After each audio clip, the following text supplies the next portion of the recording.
৭১-এর রণাঙ্গনে যারা জীবন দিয়েছেন তাদের পরিবারের সন্তানেরা সবচেয়ে বেশি এখন আমাদের সাথে আছে। ৭১-এর রণাঙ্গনে যারা নেতৃত্ব দিয়েছেন তাদের বিরাট সংখ্যক তালিকা করেন যার যার দলের, আমাদেরটা আমরা দিব, আপনাদেরটা আপনারা দেন। রাজাকারেরও তালিকা করেন, মুক্তিযোদ্ধার তালিকা করেন, ভয়ানক লজ্জায় পড়বেন। সবচেয়ে বেশি রাজাকার আপনাদের দলে, আর মুক্তিযোদ্ধা অনেক বেশি আমাদের সাথে আছে। ডাকেন মুক্তিযোদ্ধা সমাবেশ, একদম কার্ড দেখে দেখে ঢুকাবেন। আপনারা একটা প্রেস ক্লাবে ডাকেন, আমরা এটা ডাকি, অথবা সরোয়ার্দী উদ্যানে ডাকেন। মাঠ না পড়ুক, আপনারা এক পাশে ডাকেন, আমরা আরেক পাশে ডাকি। সাংবাদিকরা দেখুক, কার্ড চেক করুক কোথায় রাজাকার বেশি আর কোথায় মুক্তিযোদ্ধা বেশি। ঠিক আছে কিনা?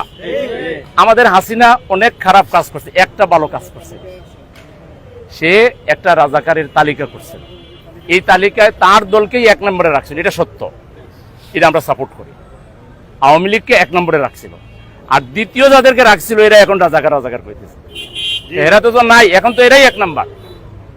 দ্বিতীয় যাদের নাম 8,500 বা 10,000-এর মতো, 8,700, 8,500 এই তালিকা করছিল। এখন যারা রাজাকার ফেনা তুলতেছে এদের। আর জামাতের 8,700, আর জামাতের করছিল 23 জন না 37 জন।